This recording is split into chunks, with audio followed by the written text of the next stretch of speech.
Welcome to This Week in Real Estate with Jonathan Harmon and Bryan Nale, your local experts on all things real estate in Middle Tennessee. Listen in as they discuss the current state of the market, the latest trends, and have a little fun while doing it. We do want to say the opinions voiced on this podcast are for general information only and not intended to provide specific advice or recommendations for any individuals.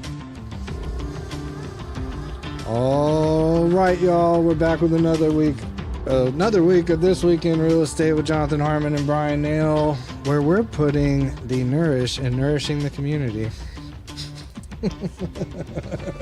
Welcome to the show, everybody. I mean, I appreciate what you tried to do there, but that landed pretty Come on. poorly. Come on. But you know what? I'm happy for it. It's okay. It's on. We got a special guest. We do and have a this special is about. guest. And he's very special. Yes. Thanks, Jonathan. So our good friend Norman Hanks from over at Nourish Food Bank is sitting in studio with us today.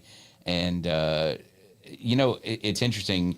Bryan and I were just kind of going over some preparation notes, just some final numbers and thoughts on some things. And I'll tell you what we're going to talk about today is an excellent thing to talk about in context with Nourish Food Bank. Yeah. And so, we'll talk about a couple of things. First of all, I do want to address something really quick. This is very important. I am wearing an Oakland football shirt. Correct. I am a proud Smyrna Bulldog. Correct. Okay, that is my alma mater. At the time that I was in high school, we didn't really care about Oakland. We hated Riverdale. So as long as it's not Riverdale, then we're okay. You know, bless all those Warriors' hearts. And my son is playing football at Oakland as a freshman this year. And he's got a game tonight. And Bryan called me out and said, "But it's Blue Raider Day because we have the fan appreciation alumni night. the BRAA member appreciation dinner tonight." It is. It's going to be awesome over at Hollingshead TSU Aviation in here. Smyrna. And unfortunately, I'm going to miss it because I'm going to go watch my son play football tonight. That's a good reason. Yeah, man. good for you. Good. Go up there and watch. Now, is this a jamboree type? Are they playing a full game or are they playing like a half or a quarter? I think it's a half. Okay. But it's at Vandy's Stadium. Yeah. So it's in the big stadium. Are they through with their renovations on that stadium, or are they still? I have no idea. under I'll construction? report back to you next week. Let us know. Yeah. MTSU is Good through. Lord, they needed him. MTSU is through with its renovations, And it it's looks amazing. stunning. The It's Smyrna stunning. Ready Mix, Smyrna Concrete Ready Mix, whatever. SRM Concrete Club. Yeah, the SRM Concrete Club looks fantastic. It does. It's it's gonna be a really fun place to hang out and watch football. It does. The new turf looks great. So, Yes. Look, opening game at MTSU is the last Saturday of August. Is that the 30th, 31st? I think so, yeah. 30th, yeah. Yeah. And, man, it's going to be good. We're playing Austin P. Cedar Glade has made a beer it's such a clever name. Should I say it now or should I hold on to it? Go ahead and give the good people that watch this show a little drop on that. All right. So it's a peach ale. Peach ale. Okay. And we're calling it, because Austin P's the governor's. Yeah. We're calling it impeachment ale. That's awesome. Love it. That's fantastic. That's right? really good. I love it. Yeah. I The can't wait. governor's impeachment ale. And And it's a peach ale. I can't wait to taste that. it's going to be delicious. It's fermenting right now as we speak. That's really cool. So pretty excited about that. But anyway, so I just want to address. Yeah. Yes, I'm wearing red. It is definitely not Western Kentucky, which is what this clown accused me of. That would never happen unless my kid goes to play at Western, and even then, man, I just don't know that I could do it. You could. You'd figure it out. I don't know, man. Let's talk about some market movers, some headlines. We got a really cool thing.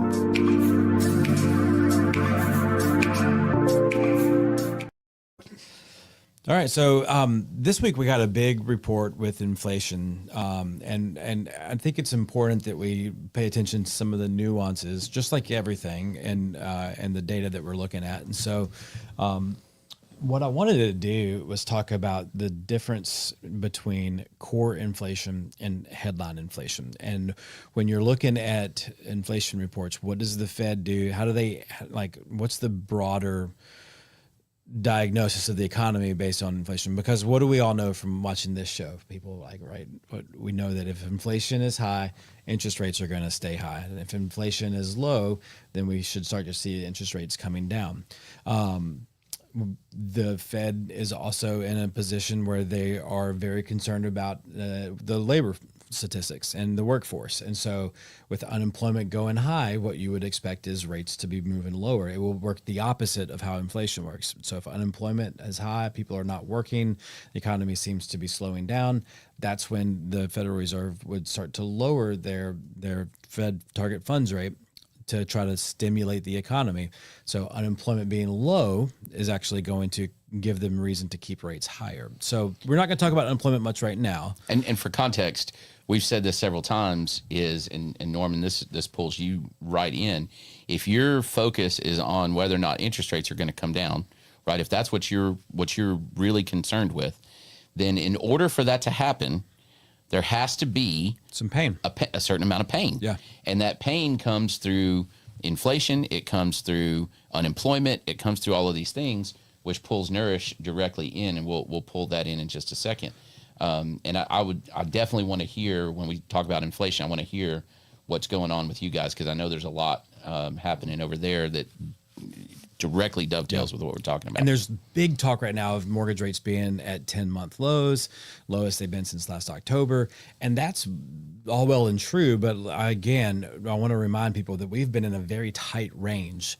So when you hear that, don't come in and expect to get a number that's going to knock your socks off. Not yet. Now, we're continuing to trend in the right direction. A big movement that's happened that's led us to this point where rates have fallen the last couple of weeks was the labor numbers that came out a couple of weeks ago. The huge miss, and you've probably seen the headlines of Donald Trump firing the Bureau of Labor Statistics director and replacing them, and because of a job revisions that came in the previous month, the previous few months' data, there's a big revisions, and it made it look like the economy was way worse off than it was. And so then it was led to believe a couple months ago, and then that current month also missed. And so that's what led to mortgage rates falling. And the numbers we're about to talk about with inflation, we're not going to really get into the specifics of the numbers. We're going to talk about the difference between core and headline. But I will say that the analysts and the projections are still for the Fed to have a likely rate cut on the board in September, even with potential, inflation still kind of ticking up a little bit because of the labor data. So That being said, we still are trending towards lower interest rates.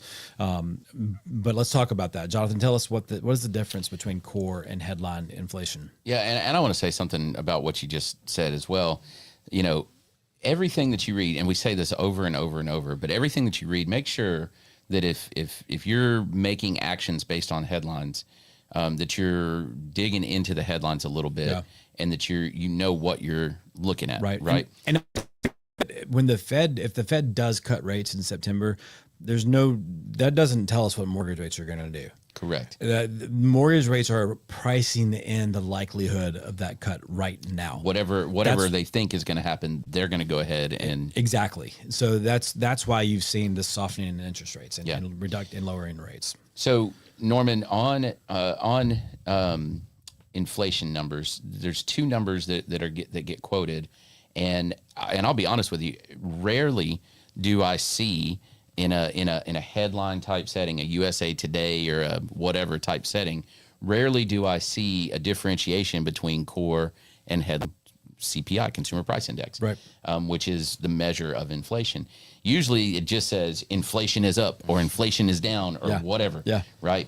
And so the biggest difference between core and headline is that headline includes food, which is where we pull Nourish in, and energy. So fuel, heating fuel, car fuel, gasoline, all of the different energies. Yeah, electricity, all of those things. And then core does not include them, those two categories specifically. So it includes all your other consumer goods and services. And the reason that they do that, the reason they have two different measures, is that specifically food and energy are affected by all kinds of things other than inflation, right? Weather, it seems like, a deer ran across a gas pipeline, so gas prices are going to go up by, $1 a gallon or whatever. And energy can influence the price of other goods too, because it may cost more to ship the container of goods. And I don't think they factor that out, but they just take the energy section out. Right. And that's your core. Now, typically what you expect is that you'd have more volatility with headline, because it does have those more volatile items, food and energy in it. And that core, you might not see quite as much volatility. And the report that you and I were talking about before, just a few minutes ago, it was the opposite. And so your headline CPI was flat month over month. It was up from last year, year over year, but it was flat from month to month. But at the same time, the core was up month to month, month over month. Yeah. And what's interesting about that means that if you take out energy and food, we actually had an increase in inflation. Yeah. But so that means that just basic math says that you had to see a drop in inflation on energy and food in order to make headline. I got to make sure I use the right word. Stay flat. Stay flat. Yeah. Yeah. That's fascinating stuff. And I think what you're seeing is an impact of the tariffs.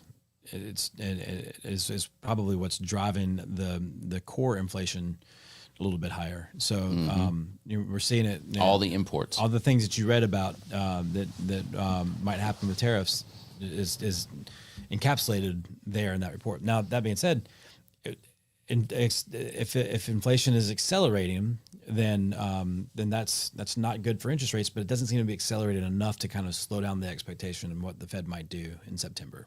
Yeah, well, and simultaneously we have a report from jobs that says, hey, we have more unemployment than we thought we would, so that tends to help. Yeah.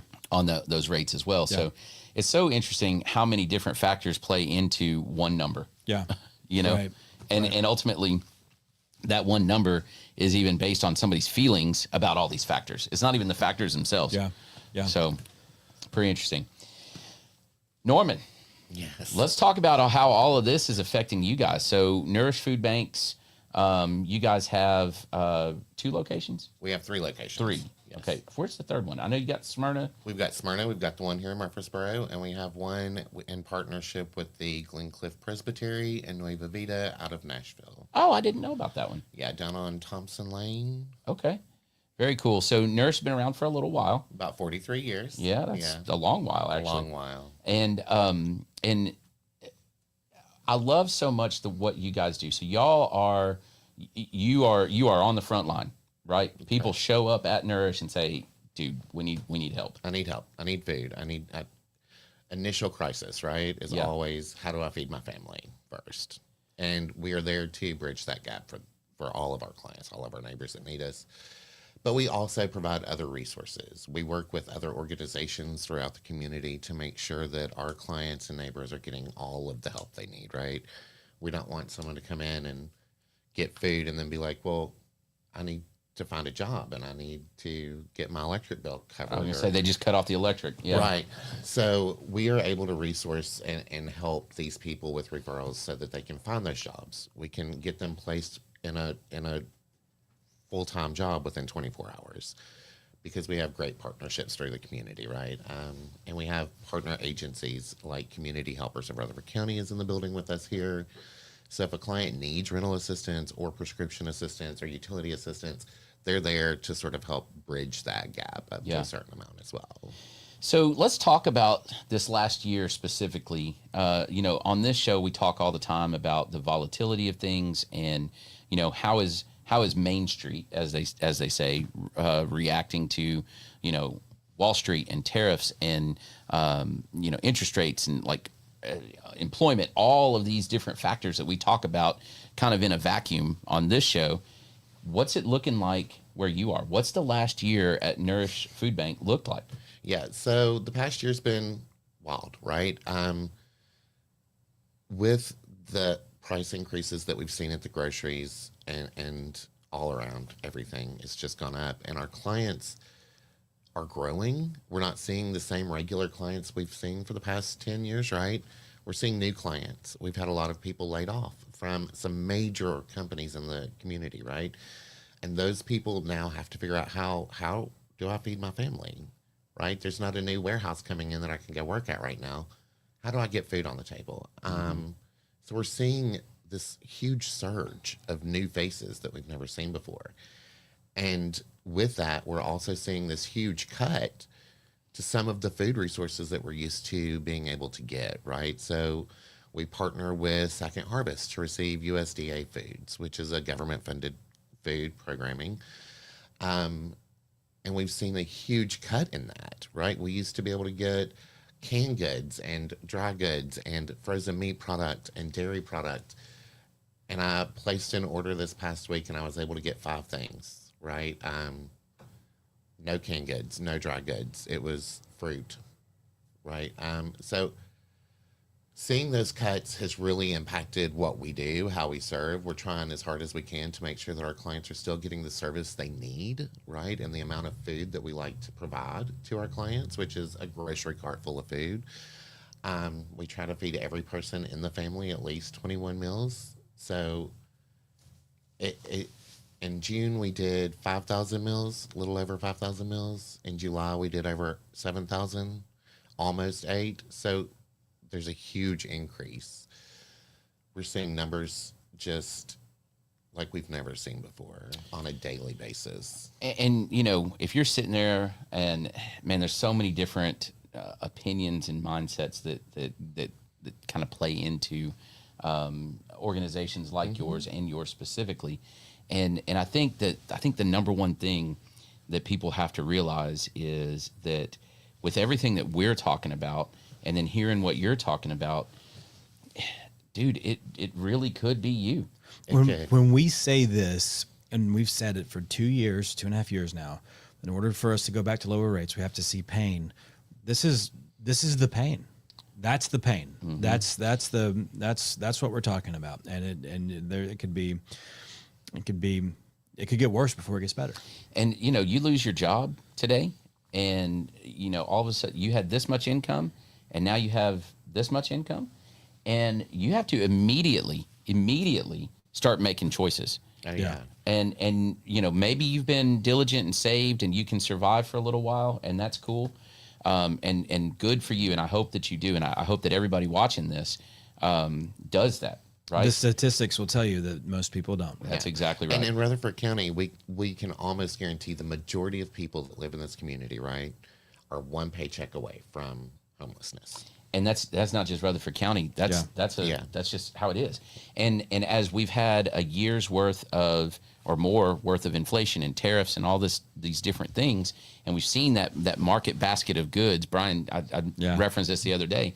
Brian sent me a picture and he was like, "Here's my market basket of goods," and he told me the price, and I'm like, "Oh, yeah." You know, like it's sobering. It's sobering to see that. Yeah. And you know, as we see that effect over like take root, right? Yeah. Like it's here. Then all of a sudden, those people that have saved, and they've dipped in a little bit into that savings just to, you know, make ends meet. Yeah. And all of a sudden that income's gone. It's terrifying. Terrifying. And then you have 105-degree days, and so your electric bill is $600 instead of $250. Right. Yeah. And all of a sudden you have to make a choice. Yeah. And so when you make that choice, you know, do I pay the electric bill in a 105-degree day, or do I go grocery shopping? The choice is always going to be pay the electric bill, right? Because we can do without food for about 24 hours. Yeah. You know, before we start worrying where the next one's going to come from. And that's where your organization comes into play and says, "Hey, we'll help you for this period of time." Yeah. To, you know, not have to make that choice. Right. That has to create another need for you, though, in sourcing food to provide. And I want to hit on one thing that you said that it was almost kind of glossed over, but you put it in an order. So let's talk about that. Like, it's not just people donating food. You can go out and procure food through placing orders. Can you tell us a little bit about that? Yeah. So we again, partnerships throughout the community, right? We work with friends at Taylor Farms. We work with friends at General Mills. We have resources that we're able to contact when we need product, right? If we have the financial support to do that. We work with Sam's and Costco, like all of these places that sell food that we're able to access larger amounts for a lower cost, right? Sure. We can also purchase food from our friends at Second Harvest. We currently don't. We only focus on partnering with them for the USDA commodity foods, but we are able to purchase food from them if we need to. So yeah, it's a lot easier for us to find large amounts of items than it is for us to process through 25 donations, right? Okay. Like, we love our food donations. Yeah. They get us through. They build in and they protect those in between times when we don't have the amount of food we need. And for the past month, we've been doing this massive online fundraising campaign, right? And a friend of ours got a hold of it and went a little crazy, and the community, as always, turns up, and we are so overwhelmed with food right now. Really, we're just trying to get it processed, which is exact opposite of what we all heard 2-3 weeks ago. Yeah, exact opposite of what you were hearing. So the outreach and the outflow of support was just that quick for you guys. It was that quick. That's fantastic. It's amazing what asking for help will do in this community. We don't always remember that the community's here. But also asking for help from an organization that everybody knows is doing good. Yeah. Right. And it's, I think that's critical. And man, I've learned so much knowing you and former director, LaDonna, and just the stuff that I've learned about. All right, let me back up. I have never had to utilize your service, and thank God for that. Right. Sure. I've never had to.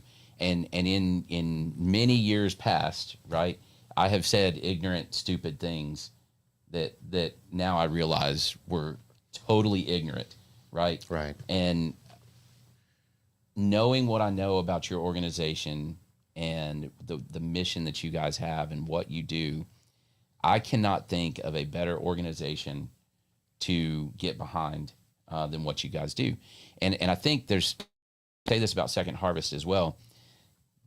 To me, the most important thing to get out there is this. Do you want to help this organization? Well, yeah. Okay. Let's assume that we all agree that that's a yes. Yeah. Okay. That's an easy yes. That's an easy yes. Okay. How's the best way to help? Truly, you can find any way that you are able to help us. What's the best way to help? Go to the website. Go to nourishfoodbanks.org. We have all of our financial donation links there, which is horribly important, right? We rely heavily on grant funding and foundation funding and community support, right?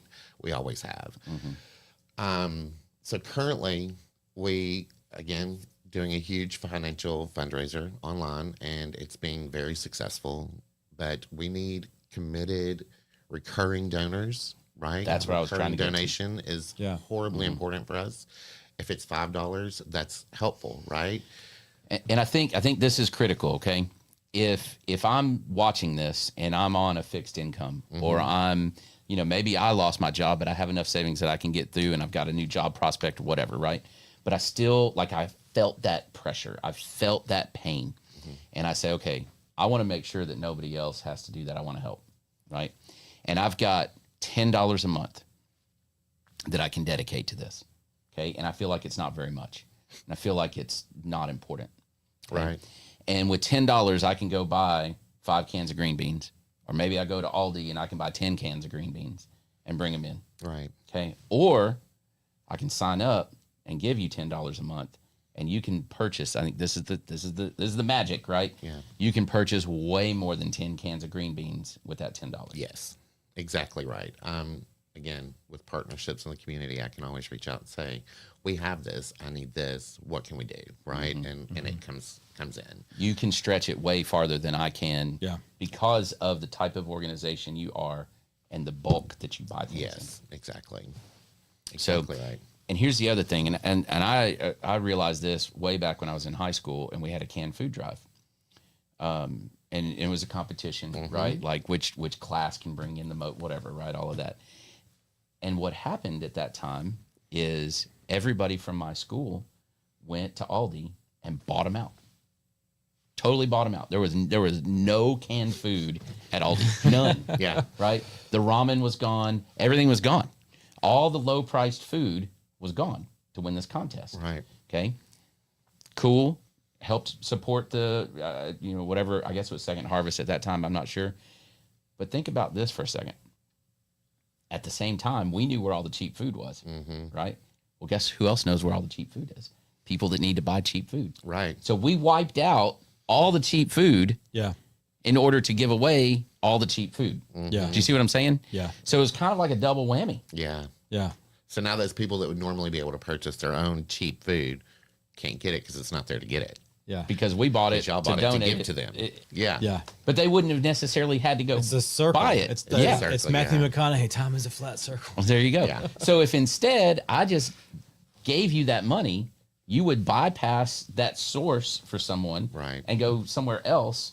And now we don't deplete one source in order to fill another source. Correct. Yeah. And we do have that ability, right?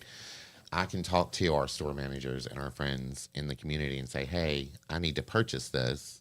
And they can say, well, let me order extra so we don't screw the people that need it already. That's right? my point right there. Yeah. Yep. That's a really, really good observation. If I'm thinking this, I can't be the only person. Yeah. Okay. And I don't, and like, I wouldn't want somebody to come in here and be like, hey, tell me about so-and-so mortgage company. But let's talk about Second Harvest Food Bank and Nourish Food Bank and how you guys partner in the community, what you do differently than each other. And just kind of like, because if I'm thinking, I'm sure other people are, and we've talked about Second Harvest, the names come up a couple of times. Yeah. What's the difference?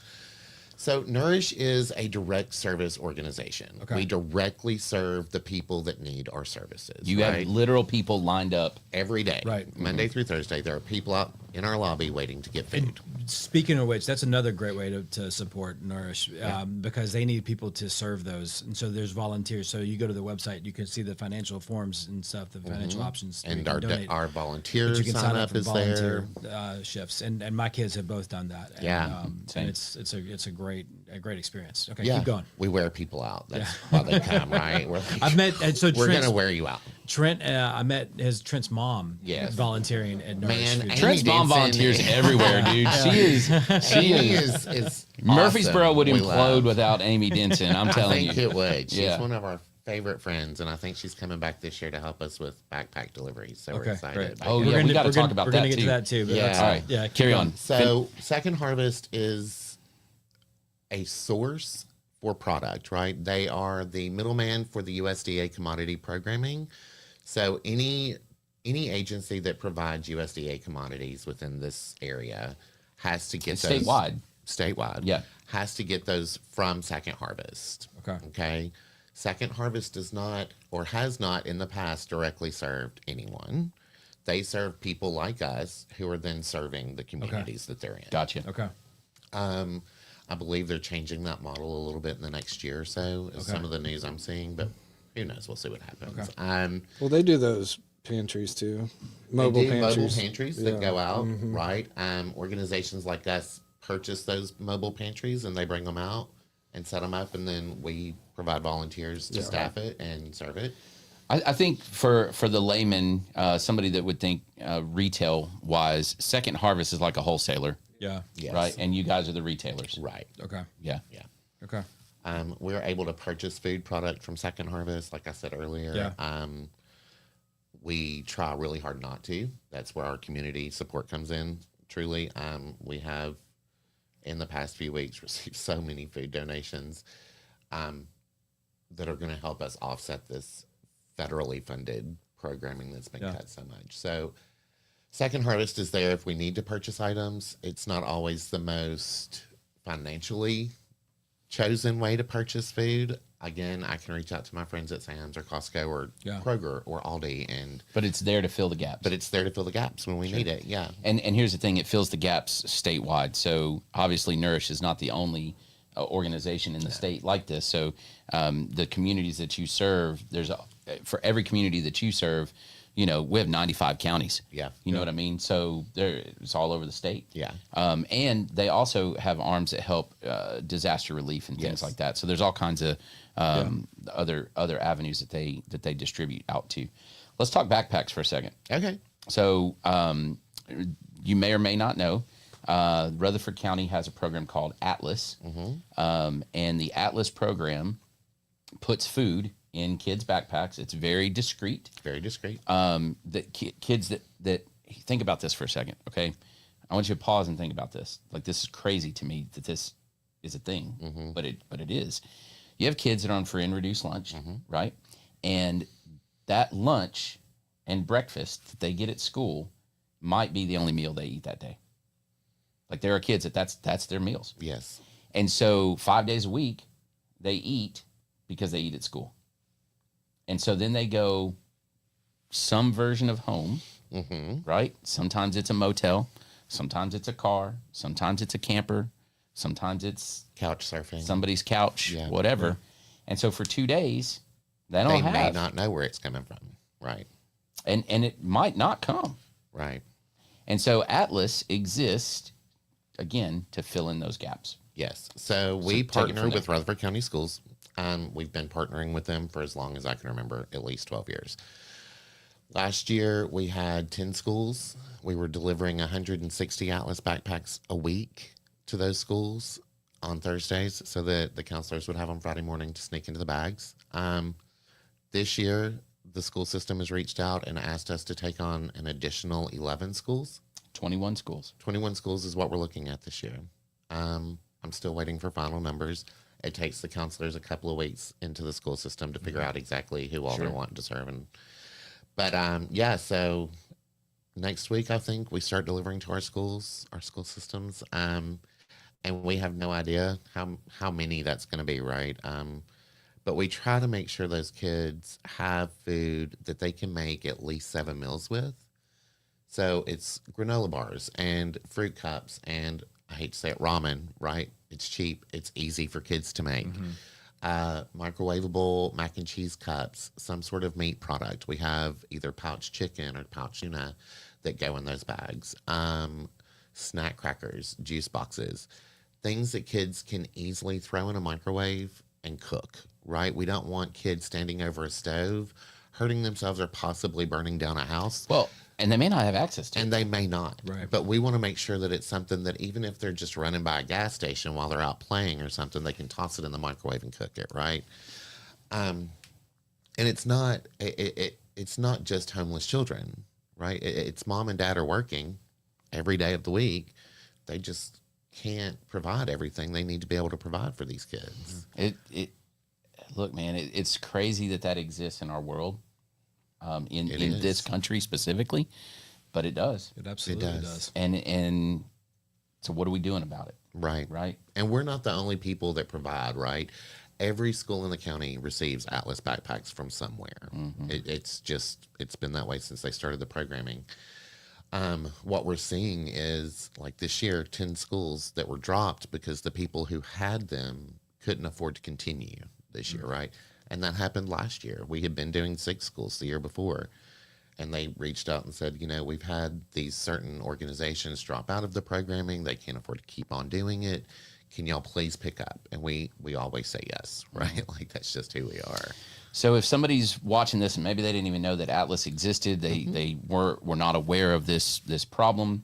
You more than double your service area at this point. What is and that pricks the heart, right? What is the way that somebody can help with that program specifically? Yeah. So they can always, we need hands, always need hands, especially since we're going to be doing twice as much, almost, so many more schools than normal. We have to get those bags to those schools, right? And that means someone has to drive those bags to those schools. And across 3 locations, 3 delivery programs, wraparound services, we have 5 staff members right now. 5 staff not members. Nearly enough. Oh, never. No, it's never enough. So we need volunteers, right? Everything we do because our volunteers are there to help. 85% of the work that we do is done by volunteer work.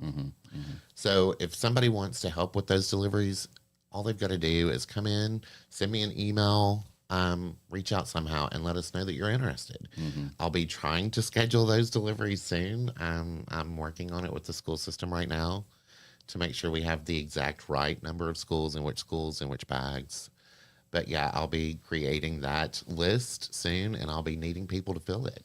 And it's then every obviously week. packing the bags too, right? Packing the bags, yeah. That gets done in our warehouse here in Murfreesboro. So, Okay. yeah.